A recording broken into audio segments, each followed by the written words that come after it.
Hey everyone, I hope you're all having a great day out there. I wanted to put this video up to follow up to the previous one and just let you know that things are moving right along. I have ended up with some great equipment that I ordered. It's nothing too expensive. I think in total with the audio, the lighting, and some of the new cooking utensils and pots and pans I bought, I spent under $200. So nothing major. I'm still going to be using my Kodak ZI-10 camera. It's an HD camera.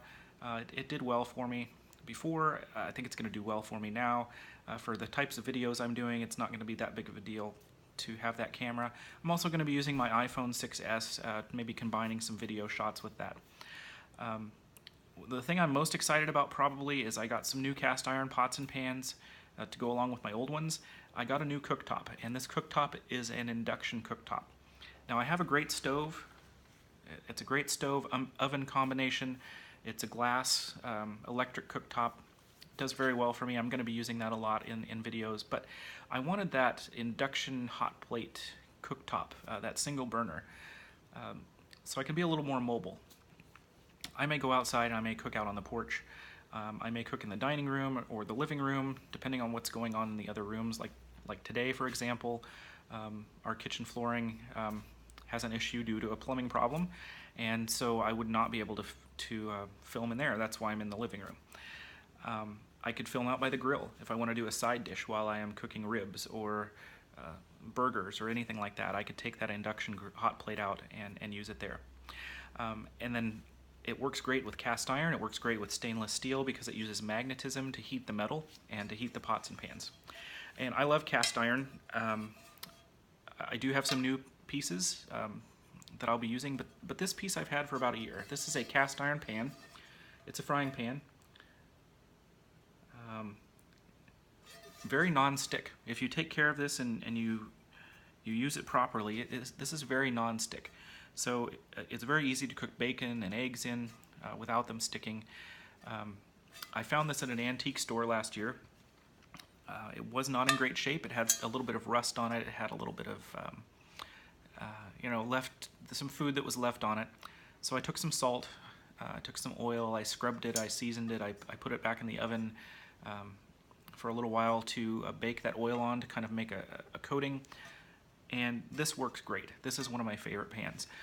It's an older pan, I think, but maybe you guys can help me out on this. This is a marking. Let's see. See that there? That is an 8.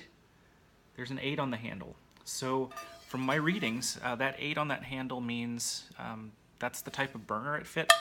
And in some cases, some of those burners were the inset burners in a wood stove or a gas stove that you took the top off of and you set that down in there, and it kind of cradled it in there. That's my understanding, but I also understand that the measurement on the handle, that number is not standard. Just like you can go to the store now and buy a pair of jeans that are one size from one manufacturer, and then you get another pair of jeans that's the same size from a different manufacturer, and they don't fit. Now that's kind of what happened here. Each company had their own number that they put on the handle to indicate what type of burner they fit. But the only other marking on this pan, and let me show you these. It's got two pour spouts there on either side. The only other marking on this pan is, can you see it? It is a number 1, or a lowercase l, I suppose it could be. I'm pretty sure it's a number 1 that looks to be stamped into the bottom of the pan. So here's what I don't know.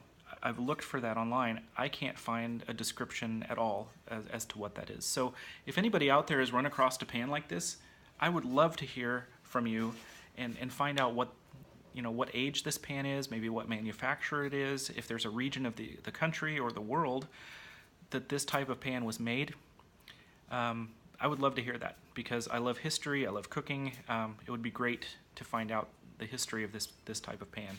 And we do have a few antique stores here in this area. I'm always on the lookout for something different and something new, but I do have some new pieces as well. Dutch oven is going to allow me to go outside in the campfire area that we have in our forest. It's going to allow me to cook some things on the barbecue grill outside, and also on the new induction burner and the glass top stove. So I'm looking forward to doing soups and stews and roast chickens and things with that. Doing some things like fried chicken and chicken fried steak in the frying pan, and I do have some other pieces as well. But anyway, I just wanted to follow up, let you know things are moving right along, and see if anybody else has any ideas on this pan. So if you do, put it in the comments. You know, let me know what you think, where you think this pan might have come from, how old you think it might be, and I would love to hear from you. And I hope to be putting up a cooking video here soon, so stay tuned for that, and we will talk to you later. Goodbye.